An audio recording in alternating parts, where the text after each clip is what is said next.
तीन बहनों की लालची भाभी। करिश्मा, रेशमा और मनीषा तीन बहनें हैं। उनका एक भाई भी है, मयंक। मयंक अपनी बहनों को बहुत प्यार करता है, लेकिन मयंक की पत्नी सविता इस मामले में मयंक से बिल्कुल ही अलग है। वो अपनी ननदों का जितना बुरा कर सकती है उतना बुरा करती ही रहती है और अपनी ननदों पर हुक्म भी चलाती है। करिश्मा, करिश्मा, तुमने अभी तक नाश्ता नहीं बनाया? तुम्हारे भैया को ऑफिस जाने में देर हो रही है। हाँ भाभी, बस अभी बनाती हूँ। करिश्मा, तुम ये ढीलापन छोड़ दो। कल को पराए घर जाना है। वहाँ अगर तुम इस तरह से काम करोगी तो लोग क्या कहेंगे कि माँ ने और भाभी ने कुछ सिखाया नहीं। और तुम्हारी दोनों बहनें कहाँ हैं? अब रेशमा मार्केट गई है और मनीषा सो रही है।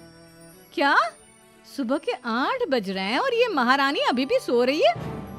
ये कहते हुए सविता अपनी सास दुर्गा देवी के पास जाती है। माँ जी, देख रही हो अपनी बेटियों के तौर तरीके? क्या हुआ बहू, सुबह सुबह क्या कर दिया मेरी बेटियों ने? अरे एक तो अभी अभी उठकर किचन में गई है, दूसरी सुबह सुबह बाहर चली गई और तीसरी अभी तक सो रही है। क्या करूं मैं इन तीनों का? मैं तो परेशान हो गई हूँ। जा जाकर उठा उसे और रेशमा से मैं बात करती हूँ। सविता सीधा मनीषा के कमरे में जाती है और उससे कहती है, महारानी जल्दी उठो, सूरज सर पर आ गया है। भाभी थोड़ी देर और सोने दो ना, मैं रात को लेट सोई थी। वो क्या है ना, यूनिट टेस्ट चल रहे हैं। शराफत से उठती है या नहीं, या फिर पानी की भरी बाल्टी डालूं तेरे ऊपर? नहीं भाभी, मुझे बिस्तर में नहीं नहाना, उठती हूँ मैं। मनीषा जल्दी से उठकर बाथरूम में चली जाती है। सभी आराम से बैठकर नाश्ता कर रहे होते कि तभी रेशमा बाजार से हाथ में सामान लिए आ जाती है। रेशमा को देखते ही सविता उस पर बरस पड़ती है। लो, आ गई महारानी। ऐसा भी क्या सामान लाना था जो सुबह आंख मलते ही बाजार की तरफ रवाना हो गई? भाभी, कल आप ही तो चीख रही थी कि घर का सारा सामान मुझे ही लाना पड़ता है, घर में किसी को भी किसी काम से कोई लेना देना नहीं है। अब मैं बाजार जाकर सामान ले आई तो आपको इस बात से भी तकलीफ हो रही है? देख रही हो माँ जी, अपनी बेटी की जुबान कैंची से भी तेज चलती है। और मयंक, आप तो कुछ कहेंगे नहीं अपनी लाडली बहन को? रेशमा, अपनी भाभी से ऐसे बात नहीं करते। चलो माफी मांगो। भैया, मैं क्यों माफी मांगू? आप भाभी से बोलिए ना कि हम पर कम हुक्म चलाया करे। हम इस घर की बेटियां हैं और आपकी पत्नी की ननद है, नौकरानी नहीं। लो कर लो बात। इनकी भलाई के लिए कुछ भी बोलो तो इन्हें बुरा लग जाता है। इस घर में यही इज्जत है मेरी। देख लो माँ जी, आपकी बेटी किस लहजे में मुझसे बात कर रही है। सविता वहां से चली जाती है। मयंक को बहुत गुस्सा आता है, वो भी वहां से चला जाता है। फिर करिश्मा रेशमा को समझाती है, रेशमा, तुम्हें भाभी से माफी मांग लेनी चाहिए थी ना। लेकिन दीदी, मैंने कुछ किया ही नहीं, तो मैं माफी क्यों मांगू? हाँ करिश्मा दीदी, रेशमा दीदी जैसे ही घर में आई भाभी ही उन पर चिल्ला रही थी। हाँ, मैं मानती हूँ कि गलती भाभी की थी। मैं तो इसलिए बोल रही हूँ कि भाभी ने माँ को तो पूरी तरह अपने वश में कर लिया है। वो हमारी बात सुनती ही नहीं। मयंक भैया हमारे लिए हमेशा खड़े रहते हैं, इसलिए उनकी बात का मान तो तुम्हें रखना चाहिए था ना। कोई फायदा नहीं दीदी, कुछ दिनों की बात और है, भाभी उन्हें भी हमारे खिलाफ भड़का देंगी। फिर वो भी माँ की तरह हमारी किसी बात का विश्वास नहीं करेंगे। इसी तरह सविता अपनी तीनों ननदों को किसी न किसी बात पर परेशान करती रहती थी। एक दिन मयंक अपनी तीनों बहनों के लिए गिफ्ट लाया। करिश्मा, ये तुम्हारे लिए हार का सेट। रेशमा, तुम्हारे लिए सुंदर सी ड्रेस। और मनीषा, तुम्हें किताबें पसंद है ना, तुम्हारे लिए किताबें लाया हूँ। थैंक यू भैया। थैंक यू भैया। थैंक यू भैया। करिश्मा, तुम्हारा नेकलेस कितना सुंदर है। ये भैया कहाँ से ले आए होंगे? मैंने भैया को 3 दिन पहले फोन पर ये डिजाइन दिखाया था और आज भैया ये ले आए। सविता तो अपनी ननदों के गिफ्ट्स देखकर जल गई और करिश्मा का नेकलेस तो उसे भी बहुत पसंद आया था। अपनी बहनों के लिए कितना अच्छा नेकलेस लेकर आए हैं, मुझे कभी कोई गिफ्ट नहीं दिया। मैं आज ही ये हार चुरा लूंगी। रात में सविता करिश्मा का हार चुरा लेती है और इसी तरह उसे अपनी ननदों की जो भी चीज़ अच्छी लगती वो उसे मांगती नहीं, बल्कि रात के अंधेरे में चुरा लेती। इसी तरह दिन बीतते गए और सविता ने मयंक के दिल में भी उसकी बहनों के लिए नफरत पैदा कर दी। एक दिन मयंक ने करिश्मा और रेशमा के लिए रिश्ता देखा और ये बात उसने घर में सबको बताई। माँ, करिश्मा और रेशमा के लिए बहुत अच्छा रिश्ता आया है। वो लोग कल इन्हें देखने आ रहे हैं। आप और सविता मिलकर सारी तैयारी कर लेना। ये सुनकर करिश्मा और रेशमा खुश हो जाती हैं, लेकिन सविता सोचती है, अगर इन दोनों बहनों की शादी हो गई तो घर और बाहर का काम कौन करेगा? मनीषा तो एक नंबर की कामचोर है, उससे तो किसी बात की उम्मीद लगाना ही बेकार है। मुझे इस शादी को रोकना होगा। अगले दिन सभी लड़के वालों के स्वागत की तैयारी करने में लगे होते हैं। तभी मयंक अपनी बहनों से आकर कहता है, तैयार हो गई तुम दोनों? देखो दोनों लड़के बहुत अच्छे हैं, मैं कोई कसर नहीं छोड़ना चाहता, इसलिए तुम उनके सामने अच्छे से बिहेव करना और अपनी भाभी से लड़ने मत लग जाना। करिश्मा, तुम वो नेकलेस पहन लो ना जो मैं तुम्हारे लिए लाया था। भैया मैं बहुत देर से वो नेकलेस ढूंढ रही हूँ, लेकिन मुझे मिल ही नहीं रहा। क्या तुमने नेकलेस खो दिया? तुम्हें पता भी है वो कितना महंगा था? तुम कोई काम ढंग से नहीं कर सकती। मयंक गुस्से में वहां से चला जाता है। थोड़ी देर बाद लड़के वाले भी आ जाते हैं। वो दोनों बहनों को पसंद कर लेते हैं और रिश्ता पक्का हो जाता है। लेकिन सविता के दिमाग में तो कुछ और ही खिचड़ी पक रही थी। वो पंडित जी के पास करिश्मा की कुंडली लेकर जाती है और उन्हें पैसे देकर करिश्मा की कुंडली बदलवा देती है। जब लड़के वालों के पास करिश्मा की कुंडली जाती है तो वो दुर्गा को फोन करते हैं। बहन जी, हमने करिश्मा की कुंडली अपने पंडित जी को दिखाई थी। आपकी बेटी की कुंडली नहीं बल्कि दोषों का पिटारा है। देखिए, मैं और मेरे पति इन सब बातों में बहुत विश्वास करते हैं, इसलिए हम आपकी बेटी से अपने बेटे की शादी नहीं करा सकते। इस तरह करिश्मा का रिश्ता टूट जाता है और सभी घर वालों को बहुत दुख होता है। अब कविता सोचती है, चलो करिश्मा का तो रिश्ता टूट गया, अब रेशमा का भी रिश्ता तोड़ना है। क्या करूं? अब सविता आवाज बदलकर किसी अननोन नंबर से रेशमा के होने वाले ससुराल में फोन करती है। हेलो, मैं कौन हूँ कौन नहीं ये आपके लिए जानना ज़रूरी नहीं, बस इतना सुन लो कि रेशमा का 2 साल से किसी के साथ अफेयर चल रहा है। बस रेशमा का रिश्ता तोड़वाने के लिए सविता का इतना कहना काफी था। अब रेशमा का भी रिश्ता टूट गया। मयंक और दुर्गा देवी ने रेशमा को खूब खरी खोटी सुनाई और उससे बार बार उस लड़के के बारे में पूछने लगी। आप दोनों मुझे क्यों परेशान कर रहे हो? अरे कोई लड़का होगा मेरी लाइफ में तो मैं बताऊंगी ना, जब कोई है ही नहीं तो कहाँ से लाऊं मैं कोई लड़का? तो तेरे होने वाले ससुराल वालों को फोन किसने किया था? माँ, मैं नहीं जानती किसने फोन किया था, मैं सच कह रही हूँ। मैं तो पहले ही कह रही थी इसकी लगाम खींच कर रखो, लेकिन मेरी सुनता ही कौन है। आप चुप रहिए भाभी, ये सब आपका ही किया धरा है। अब तीनों बहनों को विश्वास हो जाता है कि ये सब उनकी भाभी ही कर रही है। तीनों बहनें अपनी भाभी को सबक सिखाने के लिए एक वकील कर लेती है और घर में हिस्सा मांगना। देखो भैया, माँ बाप की जायदाद में जितना बेटों का हक होता है उतना ही बेटियों का, इसलिए इस घर के 4 हिस्से होंगे और हमें अपना हिस्सा चाहिए। मैंने तुम्हारे लिए क्या क्या नहीं किया और तुम इस घर में हिस्सा मांग रही हो? भैया, आप और माँ हम बहनों की कोई बात नहीं सुनते हो और भाभी हमारी शादी नहीं होने देगी क्योंकि उन्हें लगता है कि आप हमारी शादी में ज्यादा पैसा लगाओगे और उन्हें हम जैसी फ्री की नौकरानी कहाँ मिलेगी।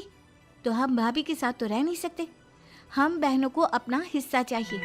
अरे तुम्हें शर्म आनी चाहिए अपने भाभी पर ऐसा इल्जाम लगाते हुए। वो तुम्हारे बारे में कितना सोचती है। हाँ माँ, भाभी हमारे बारे में बहुत सोचती है, दिन रात बस यही सोचती रहती है कि किस तरह से अपनी तीनों ननदों को परेशान करूं और कभी मुझे पढ़ने भी नहीं देती। दोनों बहनों का रिश्ता भी तो इन्होंने ही तोड़वाया है और रात में हमारे कमरे में आकर हमारी चीजें भी चुराती हैं। इसी तरह सविता की तीनों ननदें अपनी बात पर अड़ी रही। अब कोर्ट में तारीख भी शुरू हो गई। जब सविता को लगा कि उसकी तीनों ननद इतनी आसानी से नहीं मानने वाली, तो उसने अपने पति और सास को सारी सच्चाई बता दी और अपनी तीनों ननद से माफी मांगी। मयंक और दुर्गा को भी अपनी गलती का एहसास हो गया। अब सविता खुद करिश्मा और रेशमा के लिए अच्छा रिश्ता ढूंढती है और उनकी शादी करवाती है।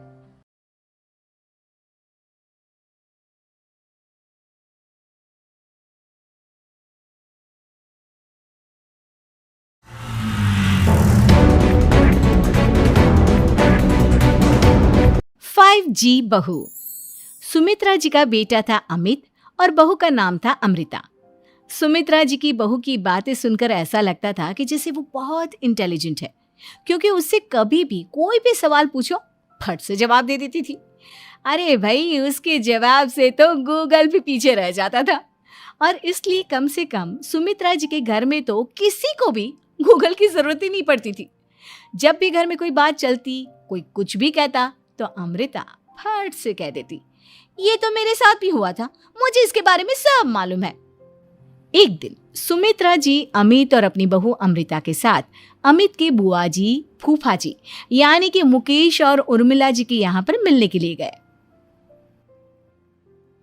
अरे बहुत अच्छा किया अमित बेटा, इतने दिनों के बाद आए हो तुम। हाँ सुमित्रा भाभी, कभी तो आ जाया करिए अपने बच्चों को लेकर। आपकी बहू के आने से तो हमारे घर में भी रौनक आ गई है। वो क्या है ना, अमित ऑफिस के काम में बहुत बिजी रहता है, इसलिए उसे तो वक्त ही नहीं मिल पाता। अच्छा, लगता है नौकरी काफी मुश्किल है अमित की। अरे नहीं नहीं फूफा जी, ऐसी कोई बात नहीं है। आप तो जानते हैं ना प्राइवेट जॉब में कितना काम होता है। अरे कोई समझे ना समझे, मुझे तो पता है प्राइवेट नौकरी में इतना काम करना पड़ता है कि इंसान की आफत आ जाती है। लेकिन बेटा तुमने तो कभी जॉब की ही नहीं, तुम्हें कैसे पता? अरे जॉब नहीं की तो क्या हुआ मम्मी जी, सब जानती हूँ मैं। सबसे पहले ऑफिस में जाओ, वहां पर अपनी एंट्री डालो, उसके बाद दिन भर सिस्टम पर बैठकर काम करो। चारों तरफ कैमरे लगे होते हैं, आप अपनी नजर इधर की उधर नहीं कर सकते। उसके बाद दिन भर बॉस की चिक चिक सुनो, वो अलग से। यही सब होता है, मुझे ना सब पता है। अरे बहू रानी तो काफी इंटेलिजेंट है, हर बात की खबर है इसको। थोड़ी देर बाद अब देखिए सुमित्रा भाभी, इतने दिनों के बाद आई हैं आप, खाना खाकर ही जाना, ऐसे तो मैं आपको जाने नहीं दूंगी। वैसे बुआ जी खाने में क्या बनाया है? वो क्या है ना बेटा, आज तुम्हारी बुआ जी की तबीयत थोड़ी ठीक नहीं थी, इसलिए हमने सोचा कि जब तुम लोग यहाँ आ जाओगे तो बाहर से खाना मंगवा लेंगे और साथ में बैठकर खाएंगे। लेकिन बस प्रॉब्लम इतनी सी है कि मुझे बाहर से खाना ऑर्डर करना नहीं आता। सोचा जब अमित आएगा तो उसी को बोल दूंगी। अरे मुझे आता है ना, मैं कर देती हूँ ऑर्डर। बताइए क्या क्या मंगाना है आपको? इटालियन, कॉन्टिनेंटल, इंडियन, पंजाबी, सब पता है मुझे। क्या बात है बहू, क्या घर में भी खाना रोज बाहर से ऑर्डर करती हो? अरे नहीं नहीं नहीं बुआ जी, ऐसी कोई बात नहीं है, बस मुझे ना सब पता है। कोई बात नहीं अमृता, मैं अपने फोन से ऑर्डर कर देता हूँ। अरे क्या बात है, आजकल ऑनलाइन डिलीवरी पर कोई ऑफर नहीं चल रहा है, वरना काफी पैसे बच जाते। कैसी बात करते हैं अमित, मैं कह रही हूँ ना मुझे सब पता है। मुझे एक बहुत अच्छा ऑनलाइन डिलीवरी वाला मालूम है, जहाँ पर 50% ऑफ मिल जाएगा। और आज तो वैसे भी फ्राइडे है ना, फ्राइडे को तो उस पर 50-70% ऑफर मिलता ही मिलता है। अरे क्या बात है, इसके बारे में तो मुझे पता ही नहीं था। अरे बेटा, जिस चीज के बारे में किसी को पता नहीं होता, हमारी बहू को पता होता है। एक काम कर, तू उसी को ऑर्डर करने दे। क्या बात है अमृता बेटा, तुम तो बहुत इंटेलिजेंट हो, सब कुछ जानती हो। कुछ दिनों के बाद सुमित्रा जी की कुछ सहेलियां उनसे मिलने के लिए आती हैं। अरे सुमित्रा बहन कैसी हो, बहू कैसी है तुम्हारी?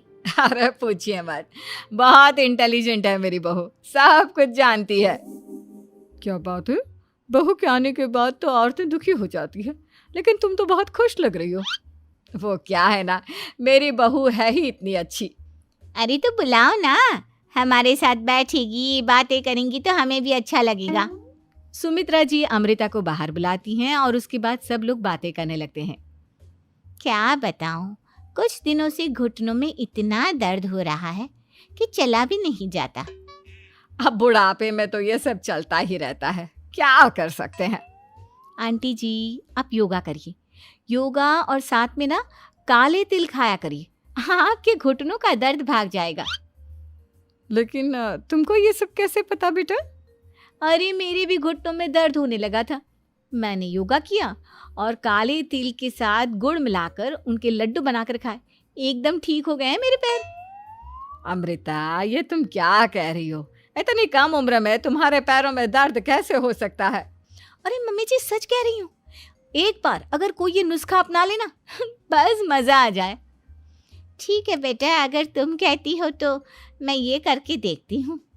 मुझे सब पता है आंटी जी, ये मेरे साथ हो चुका है, इसीलिए तो बता रही हूँ मैं आपको, ऐसे नहीं बताती किसी को।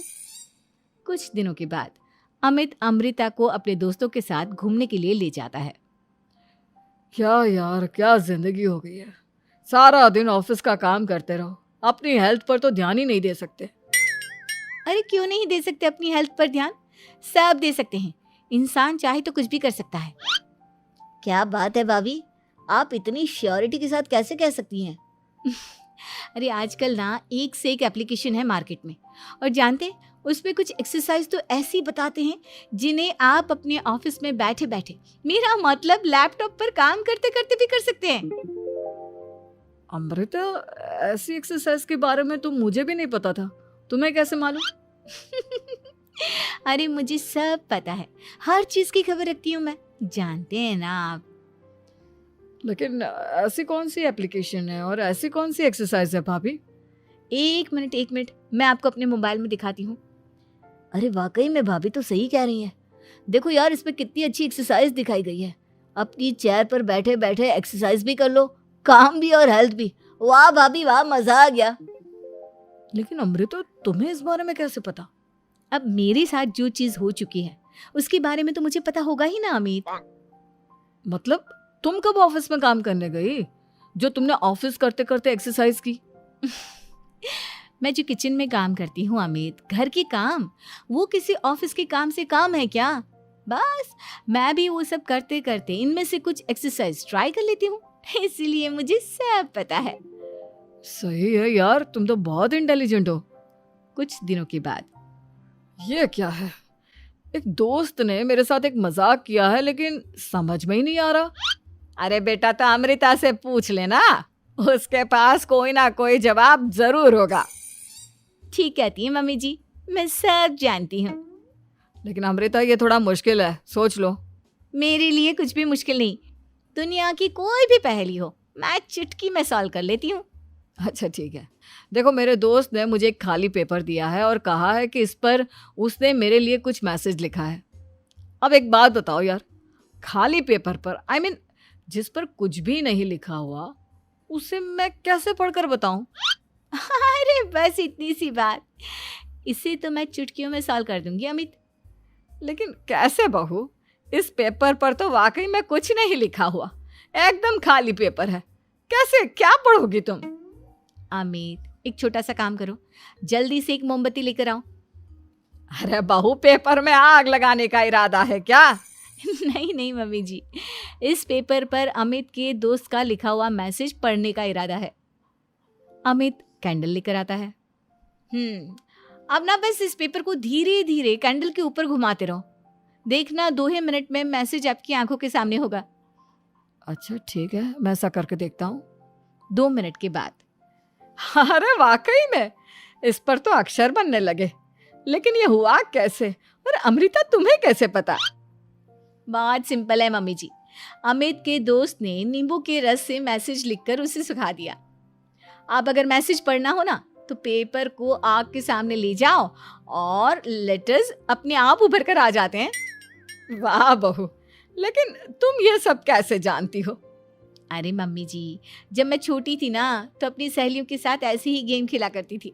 ये तो मेरे साथ कितनी बार हो चुका है, मुझे सब पता है। थैंक यू यार अमृता, तुम्हारी वजह से हमें कुछ भी सोचने की जरूरत ही नहीं पड़ती, तुम सब कुछ बता देती हो।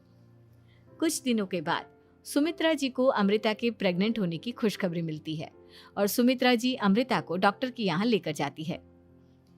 देखिए सुमित्रा जी, आपकी बहू की तबीयत बिल्कुल ठीक है, किसी भी तरह की चिंता करने की कोई ज़रूरत नहीं है। लेकिन हाँ, उनको आयरन वाली डाइट खाने की बहुत ज़रूरत है।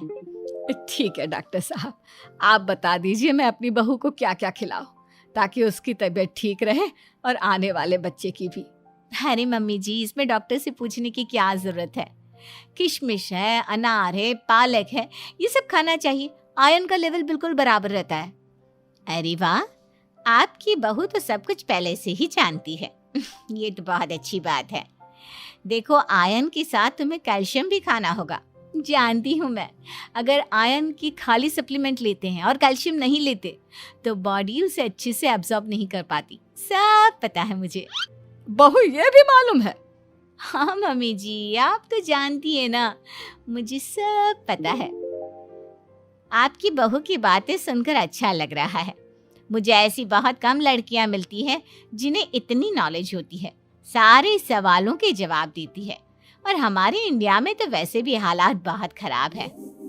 बिल्कुल ठीक कह रहे हैं आप डॉक्टर साहब, लेकिन मैं उन लड़कियों की तरह नहीं हूँ। बहुत ख्याल रखती हूँ मैं हर चीज़ का। और जानती हैं आप, हमारे घर में तो किसी को किसी चीज़ के बारे में गूगल करने की ज़रूरत ही नहीं पड़ती। बिल्कुल ठीक कह रही है अमृता। अरे कुछ भी पूछ लो, इसे सब पता होता है। अरे वाह, तुम तो बड़ी कमाल की लड़की हो। चलो ये तो बहुत अच्छी बात है, लेकिन फिर भी डॉक्टर की सलाह पर पूरा ध्यान देना चाहिए। वैसे क्या चाहिए तुम्हें, बेटा या बेटी? अरे डॉक्टर साहब, कुछ भी हो जाए, बस बच्चा अच्छे से हो जाना चाहिए। मुझे तो दोनों में से किसी से कोई भी परेशानी नहीं। और सुमित्रा जी आप? डॉक्टर मैडम, मुझे तो लड़के और लड़की में कभी भेद करने की आदत ही नहीं है। पोता आए या पोती, मेरे लिए तो दोनों एक बराबर है। सुनकर अच्छा लगा। वैसे आप जानती हैं, हमारे यहाँ पर तो लोगों को बड़ी बेचैनी रहती है ये जानने की कि पेट में लड़का है या लड़की, लेकिन विदेशों में ऐसा नहीं होता। हाँ, वहाँ पर तो सब कुछ पहले से ही बता देते हैं ना। ये भी कोई बात हुई भला? लेकिन तुम्हें कैसे पता कि वहां पर सब कुछ पहले ही बता देते हैं? अच्छा हाँ, तुम तो सब कुछ पहले से ही जानती हो ना। तुम्हारे साथ तो सब कुछ पहले से ही हो चुका होता है। नहीं मम्मी जी, ये तो मेरे साथ पहली बार हो रहा है, इसलिए मैं ये डायलॉग नहीं बोल सकती। अमृता की बात सुनकर सुमित्रा और डॉक्टर दोनों हंसने लगते हैं